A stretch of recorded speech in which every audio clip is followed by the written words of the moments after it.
malade, complètement malade, comme quand ma mère sortait le soir et qu'elle me laissait seule avec mon désespoir. Merci pour l'ambiance, hein. Merci, ça nous a bien.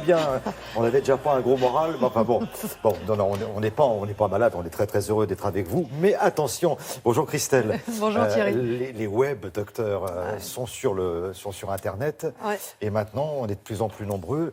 Dès qu'on a un petit souci, on va regarder, on va consulter ces sites. C'est pas une bonne idée. Non, c'est pas un comportement qu'il faut forcément encourager. Et une nouvelle étude qui a été publiée le mois dernier concerne la Grande-Bretagne. Et là, ils sont aperçus en Grande-Bretagne, parce qu'ils étudient le phénomène, que l'hypocondrie a pris des proportions absolument incroyables et qu'elle coûterait plus de 61 millions d'euros chaque année dans ce pays. Alors, il n'y a pas que la Grande-Bretagne qui est concernée. Tous les pays européens sont concernés. Pourquoi une telle évolution ? Eh bien parce qu'effectivement, de plus en plus de personnes vont consulter les web docteurs, vont sur les sites internet pour essayer de trouver une explication à leurs problèmes de santé. Aujourd'hui, il faut savoir que 70% des Français vont sur internet pour trouver ces informations et qu'ils consultent très régulièrement les web docteurs avant la consultation et après la consultation. Justement, cela peut engendrer du stress supplémentaire et surtout l'inquiétude et tout ça, des examens qui ne sont pas forcément intéressants pour notre santé. Explication du docteur Vincent Jost, psychiatre. Les moteurs de recherche sont une source d'information considérable, fantastique pour le grand public, mais parfois ils peuvent être une source aussi d'exacerbation du stress et de l'anxiété. Si quelqu'un, par exemple, se dit « Tiens, mais je tousse un peu bizarrement en ce moment », qui recherche sur Internet, il peut trouver qu'il a un cancer du poumon. L'émotion, la précipitation, fait qu'on peut manquer de discernement. On en arrive parfois à des situations extrêmes qui ont pu être qualifiées de cyberchondrie. Cyberchondrie, qui est un terme qui est dérivé de hypocondrie, qui est un vrai terme médical, alors hypocondrie, qui est une préoccupation excessive, une croyance, une angoisse sur le fait d'avoir une maladie grave. Dans la cyberchondrie, d'une certaine façon, on voit que le processus d'hypocondrie est nourri par la curiosité. Une mère est angoissée parce que son enfant a beaucoup de fièvre et tel ganglion. Si elle recherche sur Internet, parfois elle peut trouver qu'elle a un enfant qui a une leucémie.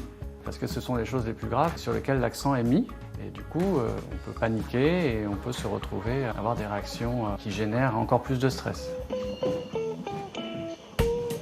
Ça peut aller jusqu'à des dépressions, un rapport très compliqué avec le corps médical qui est teinté d'hostilité, de méfiance, de revendication, parfois de séduction. Et on peut avoir certains patients qui réussissent à obtenir des examens répétés, plus ou moins invasifs, voire même parfois des opérations. Donc on peut avoir des complications médicales, chirurgicales de l'hypocondrie. Et enfin, c'est vrai que quand le processus prend trop de place, c'est une source de souffrance significative, majeure, eh bien on peut conseiller aux personnes qui sont cyberchondriaques de se faire aider par un professionnel de santé. Et quand on devient cyberchondriaque, là, il y a un vrai cyberchondriaque. Mais il y a un vrai problème. Il suffit d'avoir mal n'importe où, d'aller sur Internet. En général, ce sont les mauvaises informations, en tout cas les informations les plus graves qui sont relayées au début dans votre recherche. Donc vous pouvez avoir un problème mineur et vous vous retrouvez avec un stress supplémentaire, pensant être concerné par une maladie très grave. Il faut savoir que 3 adultes sur 5 utilisent aujourd'hui Internet pour avoir des informations, mais seulement 1 personne sur 4 vérifie que le site est intéressant, que les informations ont été vérifiées et que les études sont publiées.